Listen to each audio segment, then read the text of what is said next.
Deus conosco. Hoje nós vamos falar de autoestima, o amor próprio. Mas antes, como sempre, vamos à nossa historinha. Ser diferente. Zezé, o elefante, estava triste. Ele se achava gordo e desajeitado. Na verdade, queria ser como Filó, a girafa. Porém, ao contar para a amiga girafa seu sonho de ser alta e elegante como ela, descobriu que Filó se achava alta demais e não gostava de seu pescoço. Ela contou então que desejava ser como Lico, o veado, ágil, veloz e com a altura certa. Conversando com Lico, descobriram que ele se considerava frágil demais e em seus sonhos via-se forte como Lã, o leão.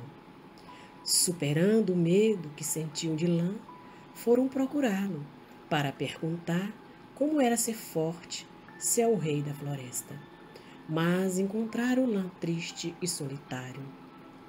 O leão possuía poucos amigos, pois tinha fama de ser furioso, e todos tinham medo de se tornar seu jantar. Como não conseguiram concluir quem era o melhor bicho, resolveram fazer um concurso para eleger o mais belo da floresta, o animal ideal. E foram procurar Zilá, a coruja, para juntos estabelecerem as regras do campeonato.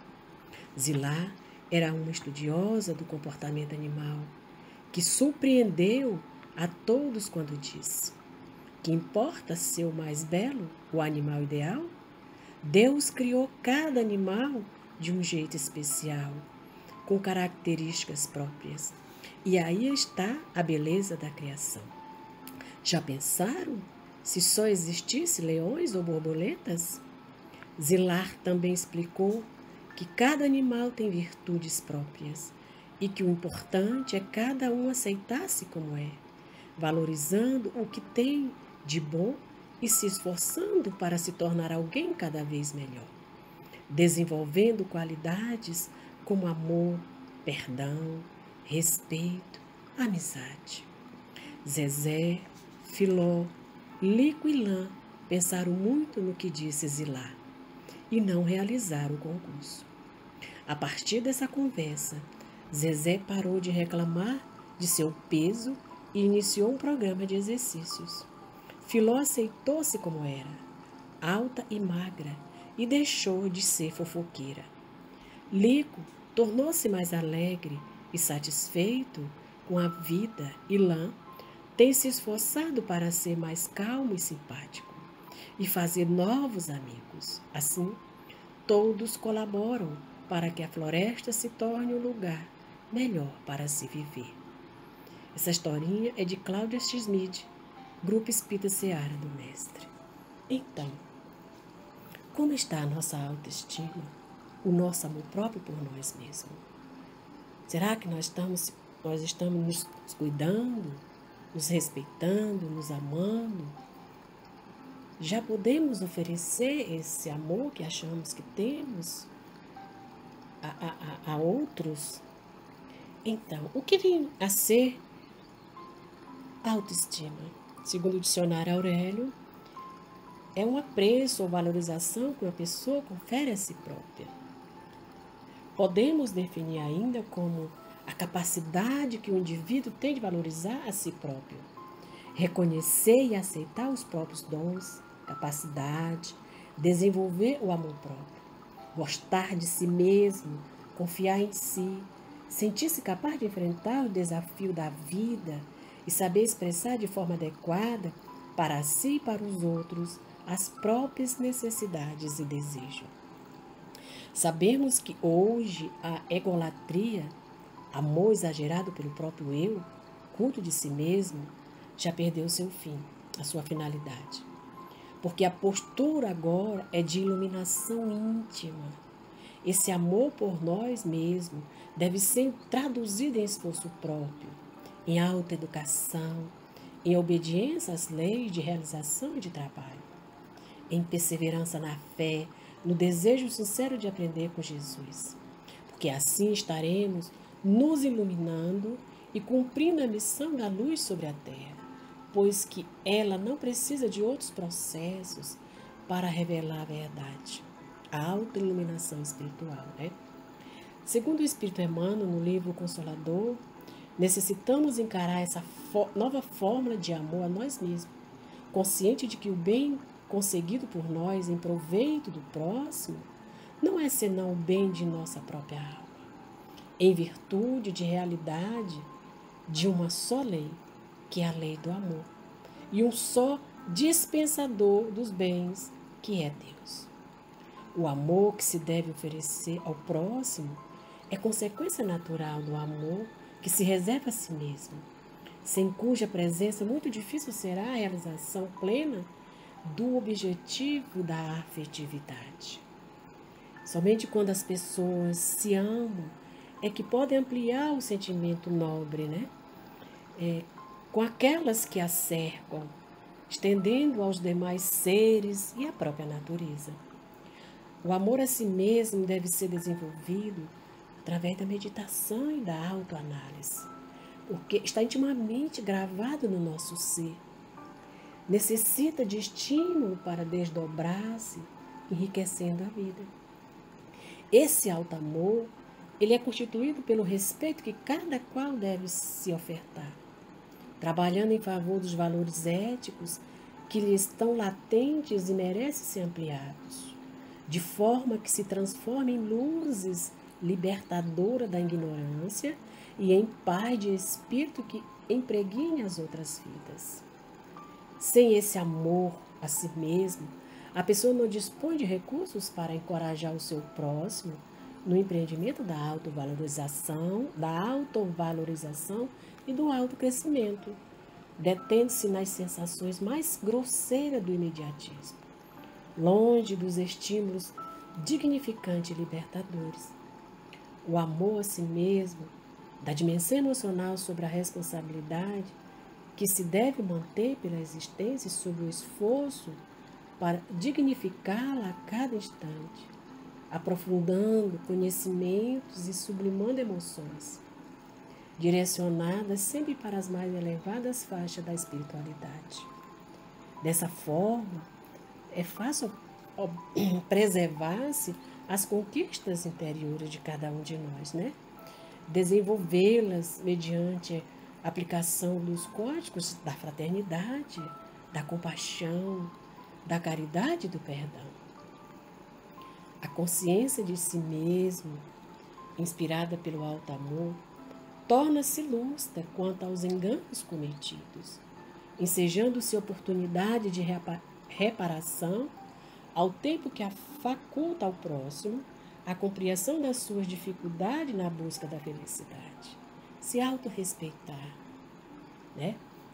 Compreendendo a finalidade da existência terrena, a pessoa desperta para o amor a si mesma, trabalha sem desespero, confia sem inquietação, serve sem humilhação, produz sem servilismo e avança sem tensões perturbadoras no rumo dos objetivos essenciais da vida, né? O amor a si mesmo, ele contribui também para a valorização das conquistas alcançadas e torna-se estímulo para novas tentativas com vista à realização de uma existência plena. Ninguém que se disponha a amar sem resolver as inquietações internas que lhe produzem desamor, que conspiram contra a autoestima, conseguirá o que deseja.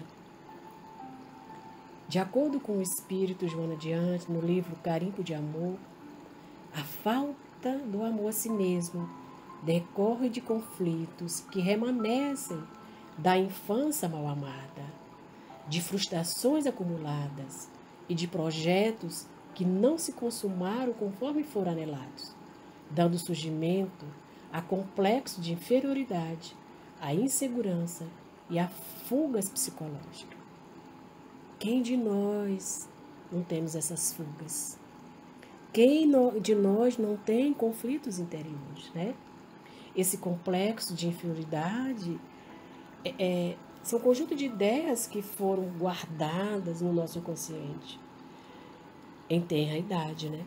Associadas às existências às já existentes pelas experiências obtidas em vidas pretéritas, né? Em nossas vidas anteriores. Ele age sobre a conduta humana, provocando sentimento gratuito de culpa, excessiva carga emotiva relacionada a pensamento de baixa estima, frequente sensação de inadequação e constante frustração em decorrência da desvalorização da capacidade e habilidade pessoal. Quanta coisa nós não temos guardado no nosso interior. Quantas coisas, né, desde a infância que nós vemos guardando. A culpa inconsciente passa a dominar grande número de criaturas humanas durante o seu trânsito carnal. Liberada pelo inconsciente, a pessoa passa a pensar que será punida. E quando isso não ocorre, ela assume as seguintes posturas. Ela autopune-se, nega-se a alegria de viver, foge de quaisquer recursos que podem torná-lo mais feliz, de relacionamentos afáveis, pois acredita não merecer. A pessoa arma-se de agressividade para evitar aproximações ou para considerar-se vítima dos artifícios maléficos da humanidade. Enquanto o indivíduo não se conscientiza da necessidade de autoconhecimento, mediante o qual ser-lhe-á possível a identificação da culpa nos seus segredos e proponha-se a autoestima, o autorrespeito, a autoconsideração, a culpa torna-se-á cruel, porque ela vem disfarçada de ciúme, segurança, autodesvalorização, de infelicidade, complexo de inferioridade, de inveja, mesquinhez do caráter, de autopunição, tormento masoquista, enseja a raiva, enseja a companheira constante do comportamento. Sejando a raiva, né? Porque a raiva é a companheira constante do comportamento, né? Arbitrário do ser. Joana de Ângelo, no livro Conflitos Existenciais, nos fala que a raiva, que de alguma forma a insegurança do próprio valor e temor de ser ultrapassado predispõe a postura armada contra tudo e todos, como se essa fosse a melhor maneira de poupar-se a sofrimento e a desafio perturbadores. Pessoas que você vai falar com ela, ela está armada, às vezes até para agredir você, né? Essa arma é o modo da pessoa se comportar perante um outro, que ela já vai com agressividades. Para Alfredo Adler, um psiquiatra e psicólogo renomado, atrás das atitudes daqueles que se apresentam perante os outros com uma postura de superioridade, para ele é possível a existência de um sentimento de inferioridade. Ou seja, se apresenta com vamos dizer, as máscaras, né, que a gente tanto fala, né, como uma pessoa que não é. Segundo sua teoria, cada indivíduo possui um estilo de vida. E é o que o motiva, através de impulsos sociais, a buscar o seu natural desenvolvimento e aperfeiçoamento. Todavia, acreditamos que a somatória dos múltiplos estilos de vida, vivenciados nas diversas existências da alma humana, adicionado ao da infância, né, da nossa infância atual, forma a real motivação que vai gerar nossas ações e atitudes. Ou seja, nós mesmos criamos nossas experiências, podendo ou não modificarmos os padrões de nossa vida, o nosso caminhar, as nossas escolhas. A doutrina espírita nos ensina que todos os espíritos, em decorrência das encarnações anteriores, quando nascem, já trazem sua própria bagagem espiritual, cujo conteúdo é variável para cada um de nós. Todos nós trazemos a nossa bagagem, as experiências que nós já tivemos em outras vidas. Em muitas ocasiões, as pessoas tentam compensar esse sentimento de inferioridade adotando forma de viver em que exagera e exalta a própria personalidade, com tendência à arrogância, delírio megalomaníaco, preferência pela ostentação, fazem parte do contexto daqueles que possuem uma interiorizada depreciação de si mesmo. Pode-se constatar que esse ponto de vista que cada um tem de si nem sempre corresponde à realidade. Por exemplo, temos o complexo de inferioridade, que se manifesta em certos jovens. Alguns deles alimentam uma autodesvalorização tão intensa, sentindo-se feios ou inferiores, em razão de características que não aceitam em si mesmo.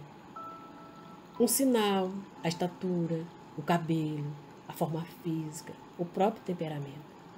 Assim eles passam a admirar os artistas. Sonham com os cabelos, nariz, forma física e carisma de outras pessoas, sem se perceberem que também possuem suas próprias qualidades, inteligência e beleza.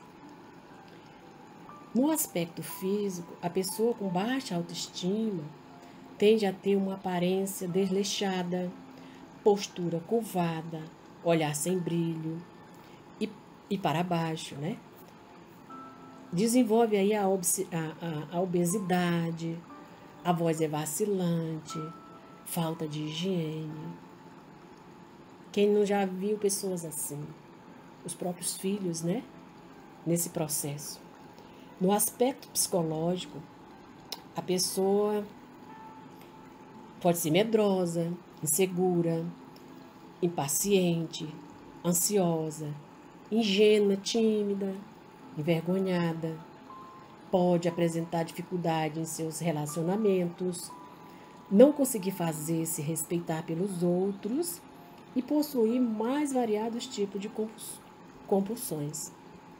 E aí vem o uso de bebida, comida, sexo, trabalho, droga, tudo em exagero. Para nos curarmos do sentimento de baixa estima ou inferioridade, a primeira providência é termos convicção na imortalidade das almas e na pluralidade das nossas existências, né? Somando-se a isso, a crença de que somos seres espirituais criados plenos e completos, vivendo uma experiência humana com o objetivo de nos conscientizarmos dessa nossa plenitude inata. Faz-se necessário lembrarmos de que sempre é possível alterar ou transformar nosso estilo de vida. Não duvidemos de nossas aptidões e vocações naturais e nem questionarmos nossas forças interiores, a nossa vontade firme, né, de nos melhorar, de seguir em frente. Para obtermos a autoconfiança, precisamos reivindicarmos valorosamente o que já existe em nós por direito divino, o que nós já sedimentamos em nós de bom, né?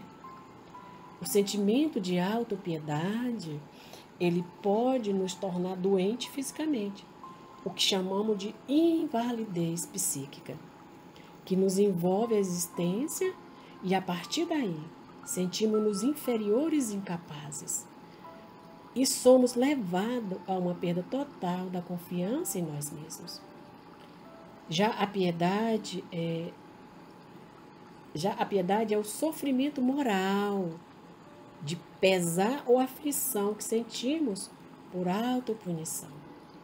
Ter pena ou dó, em muitas circunstâncias, pode não ser um sentimento verdadeiro, mas sim uma obrigação social aprendida, a ser demonstrada diante do infortúnio alheio.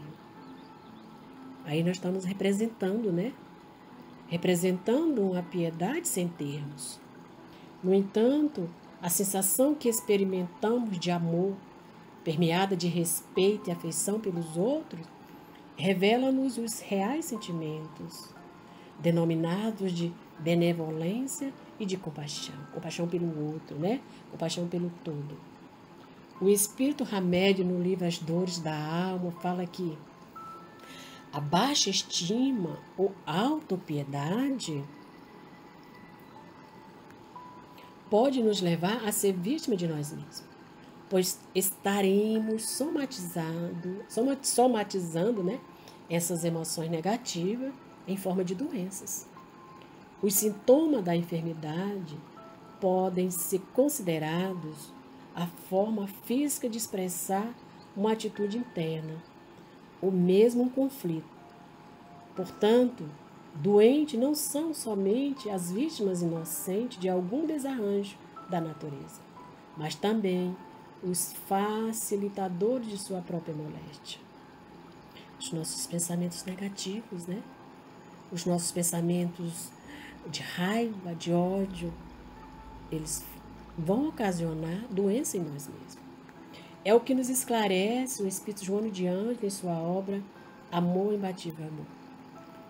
Quando nós absorvermos os transtornos que nos assaltam e nos demoramos na reflexão deles, agindo sobre os vapores venenosos que expele, refugiando-se na alta compaixão e na rebeldia, voltando-se contra o grupo social que o pode auxiliar, não apenas amplia os efeitos perniciosos da conduta, como também bloqueia os recursos de auxílio para a libertação,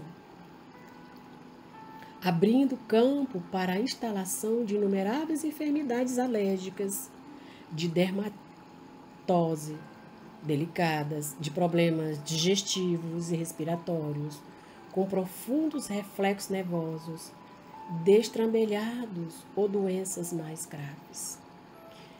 Aí vem as gastrites da vida, né? As úlceras. Os traços psicológicos dos indivíduos que sentem autopiedade são reconhecidos pela ausência de experiências interiores. Eles possuem uma restrita visão de seu ritmo interno, não valorizam o seu mundo íntimo, nem desenvolvem seu potencial inato, quer dizer, suas capacidades latentes, que seja, não desenvolve a intuição, a inspiração nem a percepção. Devemos lembrar que Deus criou todos os espíritos.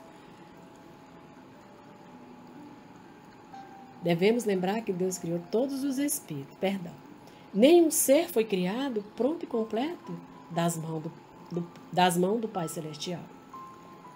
Todos os espíritos nasceram com as mesmas condições, começaram do mesmo ponto. É o que nos esclarece a questão 115 do Livro dos Espíritos. Deus criou todos os espíritos simples e ignorantes, ou seja, sem conhecimento, sem estrutura psíquica, sem nenhuma atividade nervosa, sem nenhuma capacidade de conhecimento, sem nenhuma qualidade, sem nenhum vício. A nossa ignorância e simplicidade inatas não quer dizer que somos inferiores por criação divina. Todos os filhos de Deus possuem o germe da perfeição. E essa perfeição é relativa. Criados sem ciência de si mesmo. Simples no sentido de básico, espontâneo, natural e primário. Ignorante porque não tem consciência de si mesmo, né? Ocorre que estamos saindo da inconsciência para a consciência, da transitoriedade para a permanência, da personalidade para a individualidade, da razão para a intuição, do estar para ser espiritual. Assim se dá o processo de evolução das almas. O nosso processo é uma fase. O nosso desenvolvimento espiritual, ele consiste unicamente na modificação da nossa maneira de ver, uma nova visão de nós mesmos e do universo. O maior sentido de nossa encarnação é a conscientização da riqueza de nosso mundo interior. Somos essências divinas em busca da perfeição. E o caminho é o autodescobrimento de nós mesmos. O Espírito Joana de Ângeles, né, ainda nos fala que a culpa transforma-se em auto-perdão. O medo faz estímulo para o avanço contínuo e as incertezas convertem-se em convicções em torno da própria vitória, ou seja, a saúde integral do ser. O amor a si mesmo desempenha uma ação autoterapêutica, porque ele liberta dos conflitos de autopunição, de autocensura e de autocompaixão. A compreensão dos próprios limites e possibilidade e nos enseja um sentimento de alegria pelo já conseguido e de encorajamento em relação ao que ainda pode ser alcançado por nós. Jesus viveu o amor a si mesmo à medida que se entregava ao próximo, à humanidade. Não se facultou a tristeza ou a depressão, embora não faltasse motivos e circunstância para conduzi-lo ao desânimo. Como sempre, Jesus é o modelo para nós, né? Manteve-se afável com os enfermos e cansativos companheiros de ministério, dócil ante as misérias morais dos doentes da alma, compadecido da ignorância, que vigia em toda parte, confiante em Deus e em todos os instantes, até mesmo no Calvário. Quando ele estava lá na cruz, né, pediu que Deus nos perdoasse, né, porque nós ainda éramos seres ignorantes, né, nós não compreendíamos ainda a sua lei de amor, as leis de Deus. Trazemos ainda aqui Joana de Ângeles, né, que ela, no seu livro Garimpo de Amor, Amor a Si Mesmo, né? Jesus, por conhecer a grandeza de que era constituído, não falhou, não temeu, não deixou de amar. Embora desamado, né? Injuriados e aparentemente vencido, terminando por vencer todas as injunções perversas e seus seguazes, né? Os seus seguidores. E nós? O que estamos fazendo por nós? O que nós estamos implementando internamente em nós? O que nós queremos? Cadê a nossa valorização? Cadê o nosso despertar, a nossa reforma íntima? Olhar para dentro de nós, né? Enxergar lá os nossos vícios, os nossos defeitos. O escritor espírita Jackson de Camargo, na obra Educação dos Sentimentos, nos apresenta algumas sugestões para a manutenção da autoestima, né? Ele fala do autoconhecimento. Conhece-te a ti mesmo. Quantas vezes nós já ouvimos essa frase? Conhece-te a ti mesmo. Fazer uma autoanálise serena e honesta sobre nós mesmos. Que é a reforma íntima, né? Buscar conhecer nosso mundo íntimo. Porque nós temos dificuldade de falar de nossos sentimentos, pensamentos, e mal sabemos quem somos. Ele traz a autoaceitação, né? Sejamos nós mesmos. Devemos nos aceitar como somos. Não devemos querer ser outra pessoa. Valorizar nossos pontos positivos. Manter a nossa liberdade de ser, de pensar e de agir. O alto amor. Ame-se. O que Deus falou para nós, né? Jesus nos apresentou.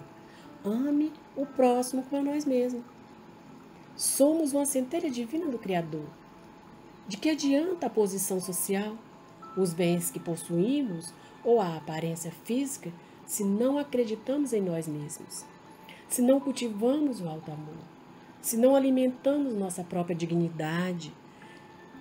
Dessa forma, permitiremos que os outros falem, decidam e vivam por nós. A fé é certeza, né? Devemos ficar sempre do lado da confiança em nós mesmos. A dúvida, ela abre brechas psíquicas de incertezas e as escolhas inadequadas nos levam a um sofrimento íntimo, passando a tomar decisões movido pela insegurança e variados tipos de medo. Olha só, o medo da solidão, de sermos incapazes e da opinião alheia. Os pensamentos, tudo provém dos pensamentos, né? Devemos procurar manter sempre os nossos pensamentos construtivos e saudáveis. Porque olha só, gente, minha mente é meu mundo. O que se passa na minha mente, o que é que eu crio na minha mente de positivo ou de negativo. Bons hábitos, cultivar bons hábitos, habituar-se a ter seus momentos de paz diariamente, ler o Evangelho ou outras obras espíritas ou não, procurar meditar sobre os seus conteúdos, né? Orar e prosseguir sempre com os pensamentos positivos. A esperança, perseverar sempre com otimismo, cultivar bons pensamentos. Eu posso, eu consigo, vai dar tudo certo. É assim que nós devemos agir. A doutrina nos ensina que cada indivíduo, por possuir livre-arbítrio, é o realizador do seu próprio destino. Quando tem convicção daquilo que ele é melhor, é determinado e perseverante, se empenha para remover os empecilhos do caminho, né? As pedrinhas do nosso caminho. Somos nós que vamos trabalhar para tirar. Não há imperfeição na criação divina. A imperfeição é nossa, enquanto ser em processo de evolução. Vamos lembrar, né, que nós somos criaturas divinas. Isso tem que ficar claro para nós. Não desconfiemos disso, porque o Pai ama cada um de nós. E sabendo disso, por que não vamos nos amar com as nossas deficiências, né? Erros e limitações é um processo de aprendizado. É errando que se aprende. Jesus já nos dizia: ame-se e ao próximo como a si mesmo. Vamos deixar a nossa luz interna brilhar, pensarmos positivo, nos olhar com naturalidade, seguir em frente com os nossos erros, mas na certeza de que somos muito amados por Deus, nosso Pai e Criador. Ninguém pode conquistar o mundo de fora se não aprender a conquistar o mundo de dentro. Vamos lembrar da nossa historinha, né? Não vamos procurar ser o que não somos. Não vamos nos apresentar, né, com características que não temos. E vamos lembrar que nunca estamos só. Vamos nos amar, vamos nos respeitar. Vamos confiar no Pai. O respeito a nós mesmos. Se nós não nos respeitarmos, ninguém vai nos respeitar. Vamos conhecer o nosso mundo íntimo, o nosso mundo interno. Não vamos nos julgar tanto. Os erros, as faltas, as falhas fazem parte do nosso caminhar, da nossa bagagem, né? Como vamos nos aprimorar se a gente não errar?